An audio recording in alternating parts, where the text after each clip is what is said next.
जय हिंद दोस्तों, स्वागत है आपका हमारे YouTube channel Allen geography UGC NET JRF में।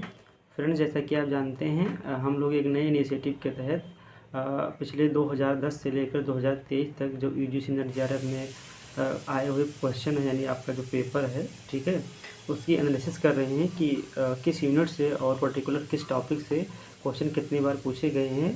तो इससे हम लोग एक डिसीजन ले पाएंगे कि हमको किसी भी यूनिट में किस टॉपिक पे ज़्यादा फोकस करना है और किस टॉपिक पे कम फोकस करना है। साथ ही साथ हम लोग जो है इसमें भी जान पाएंगे कि हमको किसी भी जो यूनिट है उसमें जो टॉपिक प्रिस्क्राइब किया गया है, जो दिया गया है सिलेबस में, उस टॉपिक को कितना पढ़ना है, उसके कितने डायमेंशन को हमको ध्यान में रखना है। इन सारी बातों का जो एनालिसिस है हम लोग आज करने वाले हैं। अभी तक हम लोगों ने जो 2 वीडियो देखे हैं उसमें हमने जियोमॉर्फोलॉजी के और साथ ही साथ अगले वीडियो में क्लाइमेटोलॉजी के जो है जो एनालिसिस को देखा था। आज उसी क्रम में हम लोग आगे बढ़ते हैं और आज हम लोग बात करने वाले हैं ओशनोग्राफी। ठीक है, तो ओशनोग्राफी के जो है पेपर का डिस्कशन करेंगे कि हम जो है कौन से टॉपिक को हमको ज़्यादा फोकस करना है और किस टॉपिक पे हमको कम फोकस करना है। तो चलिए हम लोग स्टार्ट करते हैं। Paper analysis of oceanography 2010 to 2023। ठीक है, तो हमने यहाँ पर लगभग जो है 9 टॉपिक को लिया है और इसी 9 टॉपिक को आपको ध्यान में रखना है। ठीक है, और इसके अंतर्गत हम लोग बात करेंगे कि इस टॉपिक जो आपको यहाँ पर दिया गया है उस टॉपिक से यूजीसी ने जो है कितने क्वेश्चन पूछे हैं और किस डायमेंशन के क्वेश्चन पूछे हैं। ठीक है, इससे आपको क्या होगी कि काफ़ी चीज़ें आसान हो जाएंगी आपके लिए। कि जैसे आपके जो है सिलेबस में मेंशन कर दिया गया है कि रिलीफ ऑफ ओशन बेसिन, यानी जो महासागरीय नितल है उसके उच्चावच। ठीक है, तो अब केवल ये मेंशन कर दिया गया है। अब इसमें आपको क्या पढ़ना है, क्या छोड़ना है, यही हम लोग यहाँ पर क्या करने वाले हैं, डिस्कशन करने वाले। यही आप लोग नहीं समझ पाते हैं कि हमको इस टॉपिक में कितने जो है डायमेंशन को ध्यान में रखते हुए पढ़ाई करनी है। तो जो रिलीफ ऑफ ओशन बेसिन है, इस टॉपिक से अभी तक लगभग 20 क्वेश्चन आपके एग्ज़ाम में, यानी 2010 से लेकर 2023 के बीच में लगभग जो है 20 क्वेश्चन आपके एग्ज़ाम में पूछे गए हैं। ठीक है, तो ये बेहद ही इम्पॉर्टेंट क्या है, आपका सेगमेंट है आपके जो है ओशनोग्राफी का। क्योंकि अगर आप यहाँ पर देखेंगे तो लगभग सबसे अधिक जो क्वेश्चन है इसी टॉपिक से पूछे गए हैं। उसके बाद आपके टाइड से क्वेश्चन पूछे गए हैं। ठीक है, तो अब रिलीफ ऑफ ओशन बेसिन यानी महासागरीय नितल के उच्चावच में हम सबसे पहले क्या करेंगे कि जो आपके मेजर ओशन हैं, जैसे आपका पैसिफिक ओशन हो गया, ठीक है, आप अटलांटिक ओशन हो गया, इंडियन ओशन हो गया, साथ ही साथ आपका एक जो आर्कटिक ओशन है, तो आर्कटिक ओशन को आप जो है क्या कर सकते हैं कि स्किप कर सकते हैं। लेकिन ये जो मेजर 3 ओशन हैं आपके पैसिफिक, अटलांटिक और इंडियन, इन तीनों ओशन को पहली बात क्या करना है, आपको ध्यान में रखना है। इन तीनों ओशन के जो है रिलीफ को आपको ध्यान में रखना है। अब रिलीफ में आप किसको क्या ध्यान में रखेंगे, पहला पॉइंट आप यहाँ पर ध्यान रखेंगे कॉन्टिनेंटल शेल्फ यानी महाद्वीपीय मग्न तट। ठीक है, यानी किस ओशन में महाद्वीपीय मग्न तट का एरिया जो है वो ज़्यादा है। ठीक है, आपको कितना एरिया है ये नहीं ध्यान में रखना है, बस ये रखना है कि ओशन बेसिन के जो रिलीफ हैं उसमें जो फीचर्स हैं उसमें जो है कॉन्टिनेंटल शेल्फ यानी महाद्वीपीय मग्न तट है, उसका क्या जो है एरिया है, यानी कितना क्षेत्र को वो कवर करता है किसी भी ओशन में। पहला पॉइंट हो गया आपका कॉन्टिनेंटल शेल्फ। दूसरा है कॉन्टिनेंटल स्लोप कितना है। जैसे हमने मान लीजिए एक एग्जांपल के रूप में ले लिया पैसिफिक ओशन को, तो आपको सीक्वेंस में याद होना चाहिए कि पहली बात कि पैसिफिक ओशन में कॉन्टिनेंटल शेल्फ कितना ज़्यादा है या कॉन्टिनेंटल जो है स्लोप ज़्यादा है। उसके बाद इसमें देखेंगे ट्रेंच को भी देखेंगे, यानी गर्त को देखेंगे। साथ ही साथ इसमें हम किसको देखेंगे, जो महासागरीय मैदान होते हैं, यानी ओशन जो है फ्लोर जो होते हैं वो कितने एरिया पे है। अभी आपके एग्जाम में पूछा जा सकता है कि अब ये चारों का सीक्वेंस दे दिया गया, ठीक है, कि बताइए कि पैसिफिक ओशन में सबसे ज़्यादा क्या है, कॉन्टिनेंटल शेल्फ है, कॉन्टिनेंटल स्लोप है। ठीक है, इसी प्रकार से आपको ये जो आपको 3 ओशन बताए गए हैं, तो 3 ओशन में इतने डायमेंशन को ध्यान में रखना है। साथ ही साथ जो है कि आपका एक इम्पॉर्टेंट जो फीचर्स होता है रिलीफ का, वो है आपका ओशन बेसिन का, वो है आपका कॉन्टिनेंटल रिज जो है महासागरीय कटक। ठीक है, तो महाद्वीपीय मग्न तट हो गया, महाद्वीपीय मग्न ढाल हो गया, आपके जो है महासागरीय कटक हो गया, और जो महाद्वीपीय मग्न ढाल हो गया और महाद्वीपीय मग्न तट हो गया। साथ ही साथ आपका जो महासागरीय गर्त है। इस चारों पॉइंट को ध्यान में रखते हुए प्रत्येक क्वेश्चन के रिलीफ को आपको क्या करना है, पढ़ना है। जैसे एक एग्जांपल, इसमें एक क्वेश्चन थोड़ा सा कंसेप्चुअल आता है कि जो आपका महाद्वीपीय मग्न तट होते हैं वो पैसिफिक ओशन में कम पाए जाते हैं अटलांटिक ओशन की तुलना में। ठीक है, तो अब आप पढ़ेंगे इसको कि महाद्वीपीय मग्न तट कहीं पर ज़्यादा पाए जाते हैं कहीं पर कम पाए जाते हैं। तो इसका रीज़न क्या है कि जिस भी कोस्ट लाइन में अगर ओशन के पर्वत पाए जाते हैं तो वहाँ पर क्या होता है कि महाद्वीपीय मगध तट क्या हो जाते हैं, संकरे हो जाते हैं, नैरो हो जाते हैं। तो इसीलिए पैसिफिक ओशन में अटलांटिक ओशन की तुलना में कम महाद्वीपीय मगध तट पाए जाते हैं। ठीक है, तो जितने भी डायमेंशन आपको यहाँ पे बताए गए हैं उसको आपको क्या करना है, ध्यान में रखना हुआ। यहाँ पर एग्जाम में ऐसे भी क्वेश्चन पूछा जा सकता है कि 4 आपको ओशन दे दिया गया और आपको पूछ लिया गया कि बताइए कि महाद्वीपीय मगध तट सबसे ज़्यादा, या आपको असेंडिंग या डिसेंडिंग ऑर्डर में लगाने को दे दिया जाएगा, किस ओशन में ज़्यादा पाया जाता है, किस ओशन में कम पाया जाता है। ठीक है, तो इतने डायमेंशन को आपको क्या करना है, ध्यान में रखना है। या कहीं पर जो रीजेस पाए जाते हैं, कटक है, उसकी डायरेक्शन क्या है, नॉर्थ से साउथ या इक्वेटर से पोल की तरफ। जैसे लास्ट ईयर जो है 2022-23 में जो है जो 23 का इस बार पेपर हुआ है जून का, या 22 में शायद ये पूछा गया था कि जो इंडियन ओशन में कटक हैं उसका नाम आपको पूछ लिया गया, नॉर्थ से साउथ की तरफ या साउथ से नॉर्थ की तरफ अरेंज करने को दे दिया गया। तो इस तरीके के भी क्वेश्चन एग्जाम में आपसे पूछे गए हैं। ठीक है, तो ये हो गया आपका रिलीफ ऑफ ओशन बेसिन से संबंधित डायमेंशन। अगला जो इम्पोर्टेंट टॉपिक है वो है ओशन का टेम्परेचर। ठीक है, तो टेम्परेचर में हमें किन बातों का ध्यान में रखना है कि आपके जो है सी सरफेस का जो टेम्परेचर है किसी भी ओशन के, वो किसका ज़्यादा है किसका कम है, ये पॉइंट ध्यान में रखना है।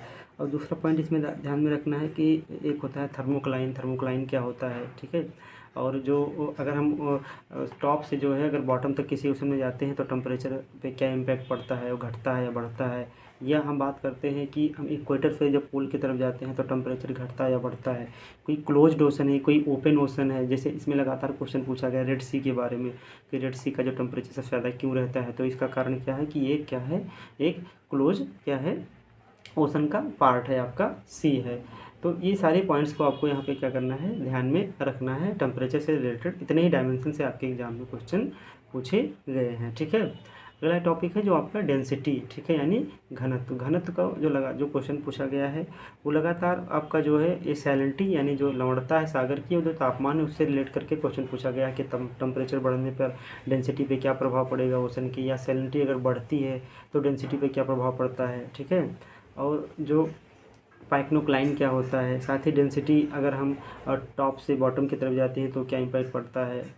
जो है अगर कोई कोल्ड वाटर है तो उसकी डेंसिटी ज़्यादा होगी, या जो है हॉट वाटर की डेंसिटी ज़्यादा होगी, या आपका जो अगर ज़्यादा कहीं पर सैलिनिटी ज़्यादा पाई जाती है, कहीं पर किसी महासागर में सैलिनिटी कम पाई जाती है, तो यहाँ पर भी पूछ लेता है कि बताइए कि डेंसिटी किस महासागर की ज़्यादा होगी। तो ये जो डेंसिटी से रिलेटेड जितने भी फैक्टर हैं उस फैक्टर से जोड़कर आपके एग्जाम में क्वेश्चन पूछे गए हैं। अगला टॉपिक आपका है सैलिनिटी यानी लवणता। ठीक है, लवणता ये बेहद ही इंपॉर्टेंट टॉपिक है। यहाँ से अभी तक लगभग 13 क्वेश्चन पूछे गए हैं आपके एग्जाम में। सैलिनिटी बहुत ही सिंपल टॉपिक है। सैलिनिटी में क्या आपको ध्यान रखना है, ध्यान रखना है जो इक्वल सैलिनिटी को जोड़ने वाली लाइन होती है हैलोक्लाइन जिसको बोलते हैं। जैसे इक्वल डेंसिटी वाली जो लाइन होती है उसको क्या बोलते हैं, पाइक्नोक्लाइन बोलते हैं। ठीक है, और एक होता है आपका थर्मोक्लाइन। तो आपका जो है डेंसिटी आपका जो सैलिनिटी हो गया हैलोक्लाइन। ठीक है, तो यहाँ से एक क्वेश्चन आपके एग्जाम में पूछा गया है। दूसरा जो सैलिनिटी का क्वेश्चन पूछा गया है वो एवरेज सैलिनिटी ओशन में कितनी पाई जाती है। एक बार जो सैलिनिटी का सिंबल होता है जिसको हम पर 1000 ग्राम में व्यक्त करते हैं वाटर के रेफरेंस में, वो सिंबल पूछा गया है। साथ ही साथ जो सैलिनिटी है तो सैलिनिटी का डिस्ट्रीब्यूशन अगर हम इक्वेटर से पोल की तरफ जाते हैं या किसी भी सरफेस में टॉप से बॉटम की तरफ जाते हैं तो इस डायमेंशन से क्वेश्चन पूछा गया है। साथ ही साथ सैलिनिटी का जो कंपोजिशन है जैसे उसमें जो है असेंडिंग या डिसेंडिंग ऑर्डर में आपसे पूछा जा सकता है, मैच द फॉलोइंग में पूछा जा सकता है। तो सबसे ज़्यादा क्या होता है, sodium chloride, magnesium chloride, magnesium sulphate, calcium sulphate, potassium sulphate. ठीक है, तो ये जो इसका ऑर्डर है कि सबसे ज़्यादा क्या पाया जाता है, सोडियम क्लोराइड पाया जाता है, लगभग 77% पाया जाता है इसमें। जो है अगर हम जो है 1000 ग्राम नमक में देखें तो ये जो आपका सैलिनिटी में जो इसके कंपोजिशन है यहाँ से 3-4 बार क्वेश्चन पूछे गए हैं। तो इसको आपको ध्यान में रखना है, असेंडिंग या डिसेंडिंग ऑर्डर में, बढ़ते या घटते क्रम में। ठीक है, और जो सैलिनिटी है उसको टेम्परेचर से जोड़ कर पूछेगा कि टेम्परेचर कहीं ज़्यादा है तो सैलिनिटी पे क्या इम्पैक्ट पड़ेगा, अगर सैलिनिटी ज़्यादा है तो डेंसिटी पे क्या इम्पैक्ट पड़ेगा। तो ये तीनों टॉपिक आपस में क्या है, कोरिलेट है। अगर इसको हम कोरिलेट करके पढ़ेंगे तो इसकी जो क्लियरिटी है आपकी वो आपकी ज़्यादा होगी। ठीक है, इसके बाद जो एक आपका इम्पोर्टेंट सेगमेंट है आपकी ओशनोग्राफी का वो है आपका करंट्स यानी महासागरीय जलधाराएं। ठीक है, अब महासागरीय जलधाराएं जो है आपको याद करना पड़ेगा। इसी थोड़ा सा इन्फॉर्मेटिव है, फैक्चुअल है, लेकिन अब आपको याद करना पड़ेगा। इसमें पहला आपको याद करना पड़ेगा कि जो आपका ओशन है, चाहे बात किया जाए पैसिफिक ओशन यानी प्रशांत महासागर की, या बात किया जाए आपके अटलांटिक ओशन की या इंडियन ओशन की, इन्हीं 3 ओशन के जो करंट्स हैं वहाँ से लगातार क्वेश्चन आपके एग्जाम में पूछे गए हैं। करंट्स से क्वेश्चन पूछने का थोड़ा सा नेचर चेंज किया है। आपको मैच द फॉलोइंग में पूछा जा सकता है कि कौन सी करंट्स किस ओशन की हैं। दूसरा जो डायमेंशन यहाँ पर पूछा गया है वो पूछा गया है कि कौन सी कोल्ड करंट है और कौन सी वार्म करंट है, ठीक है। साथ ही साथ जो करंट्स हैं वो करंट्स का इम्पैक्ट क्या पड़ता है क्लाइमेट पे। जैसे अभी क्वेश्चन जो है कई बार पूछा गया है कि जो आपके डेजर्ट्स यानी मरुस्थल पाए जाते हैं वो महाद्वीपों के पश्चिमी तट पे ही क्यों पाए जाते हैं। तो उसका सबसे बड़ा रीज़न क्या होता है कि हर महाद्वीप के पश्चिमी तट पे क्या चलती हैं, कोल्ड करंट चलती हैं, ठंडी जलधाराएँ चलती हैं। तो यहाँ से एग्ज़ाम में आपके क्वेश्चन पूछा गया है। साथ ही साथ जो आपके जो करंट्स हैं, जलधाराएँ हैं, उनको प्रभावित करने वाले जो फैक्टर हैं वहाँ से भी क्वेश्चन आपके एग्ज़ाम में पूछा गया है। तो ये इतने डायमेंशन को आपको क्या करना है, करंट्स वाले टॉपिक्स में ध्यान में रखते हुए आप करंट्स के चैप्टर को अच्छे से क्या करना है, जो है पढ़ाई करनी है करंट्स पे। और इसके अलावा किसी भी डायमेंशन से क्वेश्चन आपके एग्ज़ाम में नहीं पूछे गए हैं, ठीक है। तो इसमें आप जो है मैप बना के, मैप को फिल करके पैसिफिक ओशन का और इंडियन ओशन का, साथ ही साथ अटलांटिक ओशन का करंट्स को आप क्या कर सकते हैं, याद कर सकते हैं अपने रूम में पेस्ट करके। और इससे जो जो आपका ज़्यादा से ज़्यादा पूछा गया है कि जो है कोल्ड करंट कौन सी है, कौन सी क्या होती हैं, वार्म करंट कौन सी होती हैं। अगला जो एक रिलीफ ओशन बेसिन के बाद जो इम्पोर्टेंट टॉपिक है वो आपका है टाइड्स यानी ज्वार भाटा, ठीक है। तो ज्वार भाटा ये इंपॉर्टेंट सेगमेंट है, देख सकते हैं लगभग अभी तक 17 से 18 क्वेश्चन आपके एग्जाम में पूछे गए हैं। तो टाइड्स क्या होता है, टाइड्स क्यों आते हैं, ठीक है। टाइड्स में जो टाइम ड्यूरेशन होता है कि जो अगर 12 घंटे के बाद टाइड्स आता है एक ही स्थान पे तो कितने मिनट का लेट होगा, 24 घंटे का आता है तो कितने मिनट का लेट होता है।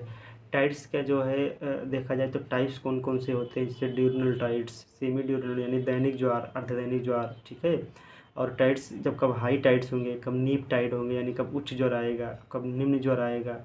टाइड्स में अगर एक क्वेश्चन यहाँ से आता है कि जो बे ऑफ फंडी है वहाँ पर वर्ल्ड का सबसे ऊंचा ज्वार आता है, उसका कारण क्या है कि क्यों काफ़ी वो जब वहाँ पर जल इनलेट करता है यानी उस बे ऑफ फंडी में जो एंटर करता है तो उसका जो माउथ है काफ़ी क्या है, नैरो है। इसके कारण वहाँ पर जो वेव्स होती हैं बहुत ज़्यादा ऊंचाई के साथ बनती हैं, ठीक है। ये यहाँ से क्वेश्चन बार बार आता है, कहाँ पर अवस्थित है बे ऑफ फंडी, यहाँ से क्वेश्चन पूछा गया है।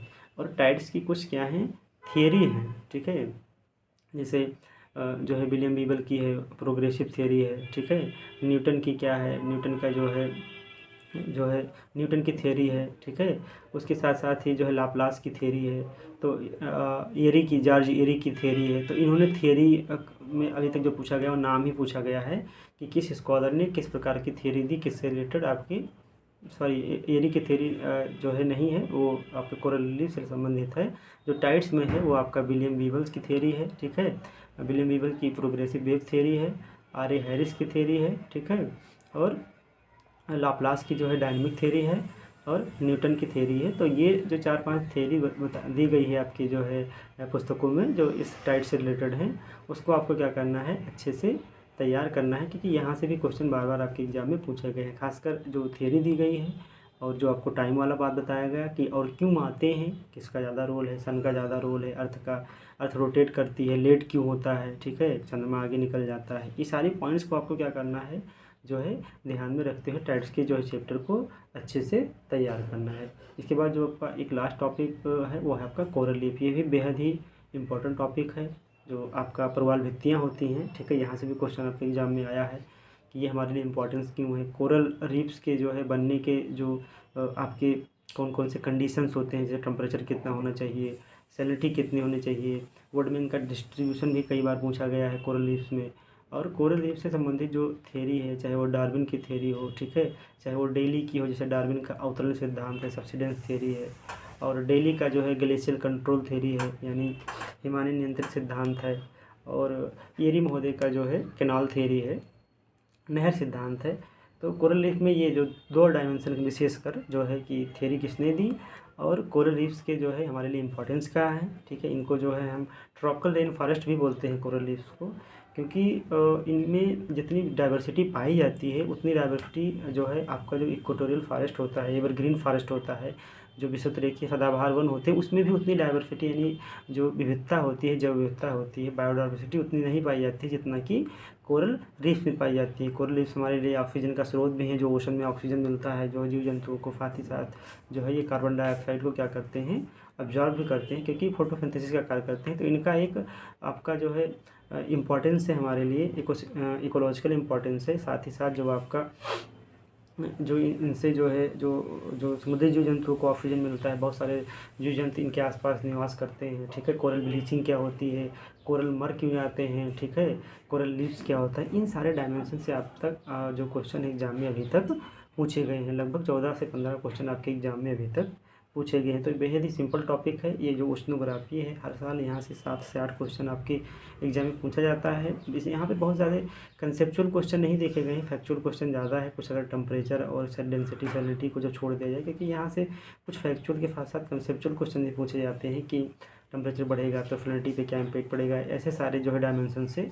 बाकी सारे जो और टाइड से भी थोड़ा कंसेप्चुअल है। बाकी सभी जो है जो टॉपिक्स हैं आपकी, चाहे वो रिलीफ ऑफ ओशन बेसिन की बात किया जाए या कोरल लीफ की बात किया जाए, ठीक है, करंट्स की बात किया जाए, तो यहाँ सबसे आपके फैक्चुअल क्वेश्चन पूछे गए हैं। अगर आप इसको तैयार करते हैं तो 7-8 क्वेश्चन आपके एग्जाम में, कभी कभी तो 10 क्वेश्चन भी एग्जाम में एक वर्ष में जो है आपके पूछे गए हैं। तो आई होप आप लोगों को समझ में आ गया होगा कि जो आपका ओशनोग्राफी है यानी आपका समुद्र विज्ञान है, तो समुद्र विज्ञान में आप केवल इतने टॉपिक्स जितने आपको बताए गए हैं, लगभग 9 टॉपिक, इसी टॉपिक को आपको क्या करना है, अच्छे से पढ़ना है और जो डायमेंशन आपको बताया गया उसी डायमेंशन को ध्यान में रखना है, ठीक है। इस पे ऑलरेडी हमारा जो है यूट्यूब पे वीडियो भी उपलब्ध है। आप ओशनोग्राफी आप जो है एलन ज्योग्राफी यूजीसी NET-JRF की जो हमारा चैनल है, इस पे जाके ओशनोग्राफी के सेक्शन में जाइए और ओशनोग्राफी के सेक्शन में इन सारे टॉपिक से रिलेटेड जो है आपको वीडियो मिल जाएंगे। तो वहाँ से भी आप इसको देखकर आप अपना नोट्स बना सकते हैं। उसके बाद आप प्रीवियस ईयर देख लीजिए, जो आपको बताया गया है यही पॉइंट से आपके क्वेश्चन ये और जो डायमेंशन बताया गया है उन्हीं डायमेंशन से ही क्वेश्चन पूछेंगे। इसके अतिरिक्त एक आध क्वेश्चन अगर पूछ भी लिया जाता है तो उसके पीछे में भागने की ज़रूरत नहीं है, क्योंकि हमें क्या देखना है, हमें थोड़ा सा स्मार्ट तरीके से क्या करना है, स्टडी करनी है। तो इतने ही टॉपिक्स को आप अपने जो है ध्यान में रखिए, इसको अच्छे से तैयार कीजिए। यहीं से आपके एग्ज़ाम में क्वेश्चन बार बार पूछे गए हैं, तो आने वाले एग्ज़ाम में भी यहीं से जो है क्वेश्चन पूछे जाने की जो संभावना है वो क्या हो जाती है, बढ़ जाती है, ठीक है। अब लगभग हम लोग जो है 3 टॉपिक को डिस्कस कर चुके हैं, 3 यूनिट को। पहला हमने जियोमॉर्फोलॉजी का पेपर एनालिसिस देखा, उसके बाद हमने क्लाइमेटोलॉजी का पेपर एनालिसिस देखा और आज हम लोगों ने ओशनोग्राफी का पेपर एनालिसिस देखा, ठीक है। और इसके बाद हम आने वाले जो टॉपिक्स आपके बचे हुए हैं उसको हम पर डे जो है एनालाइज करेंगे और उस पर हम आपको वीडियो अपलोड करेंगे, ठीक है। आप लोग इसको देखिए और इससे क्या है बेनिफिट प्राप्त कीजिए। ये आपकी एग्ज़ाम पॉइंट ऑफ व्यू से बहुत ही हेल्पफुल रहेगा, क्योंकि आपको कन्फ्यूजन होता है आप एग्ज़ाम की जो है प्रिपरेशन स्टार्ट करते हैं या जिनका NET-JRF नहीं हुआ है, ठीक है, कि हमें जो है किस डायमेंशन को ध्यान में रखते हुए, जैसे मान लीजिए कि एग्जाम्पल ले जाए कि ओशन टेम्परेचर। अब ओशन टेम्परेचर किताब में बहुत ही वास्ट रूप में दिया गया है, तो आपको हमने यहाँ पे बताया कि बस आप उन्हीं डायमेंशन को ध्यान में रखिए जहाँ से एग्जाम में लगातार क्वेश्चन पूछे गए हैं। बाकी अदर डायमेंशन को आपको ध्यान रखने की ज़रूरत नहीं है, ठीक है। तो मिलते हैं हम लोग अपने एक नेक्स्ट वीडियो के साथ। अगर आपको जो है कोई क्वेरी है तो आप जो है हमें मेल कर सकते हैं, हमें व्हाट्सअप कर सकते हैं। आप हमारा जो टेलीग्राम चैनल है इसको ज्वाइन कर सकते हैं, ठीक है। यहाँ पे आपको सारी इन्फॉर्मेशन दे दी जाएगी। तो मिलते हैं हम लोग अपने एक नई वीडियो के साथ। Thank you.